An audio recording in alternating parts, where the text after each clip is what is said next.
you don't want to be transactional. You can't be transactional and get the kind of results that you guys want to get.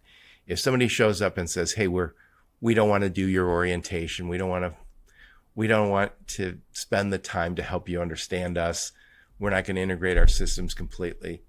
We're just going to try you out. It doesn't work. I feel like you have to have the dedication of, I'm going to vet, I'm going to pick the very best partner for us, and then I'm going to invest in that partnership until it works. Yeah, I agree. One of the things we've done, some of our customers date back to the 1960s. So large multinational customer back to the 1960s. Think about that. Others are in the 1980s. So we've invested in the relationship. They've invested in the relationship. It's a bit of a marriage. We integrate systems. We understand their expectations. We provide a full solution. So oftentimes it includes the fleet so we can deliver to their customers. And the other thing we like to do is include gain sharing. They win. Oh, I like that. They win, we win. And you work together to try to create opportunities to save a bit of money.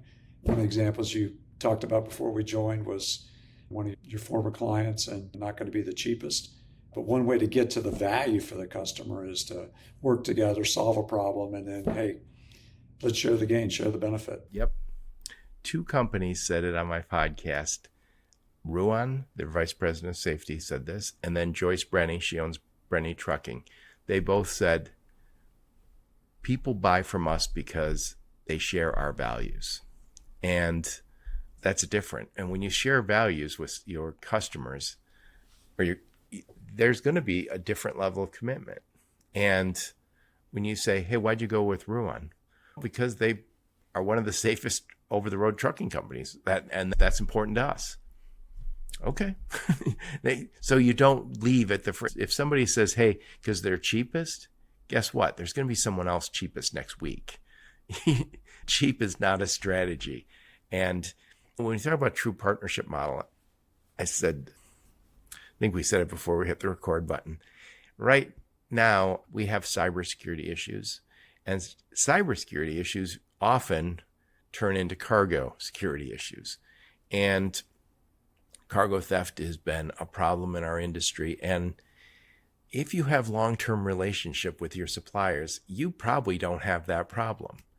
And I'm not against automation. We're all for automation. The technology that allows somebody to automatically pick a truck, even if you don't know who they are, I think we're all for that. But that is also let the door open to some bad actors. And they're very sophisticated. And we've seen the results. And if you're a company that's providing product to your customers, to Costco or to some of the other big box stores, I don't think they're going to like it very much if there's cargo theft. And it's a huge issue. I recently was on another podcast. It was Fraud Girl. It's Danielle Spinelli. And I said, one of my friends, he's an attorney, he said, hey, Joe, I was just on Facebook Marketplace. I see I could buy a pallet of linens.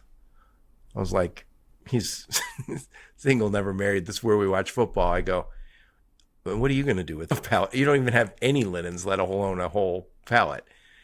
And I said, that's stolen. That's what that is. So we have Facebook Marketplace and eBay and other places where I believe a whole bunch of stolen stuff ends up.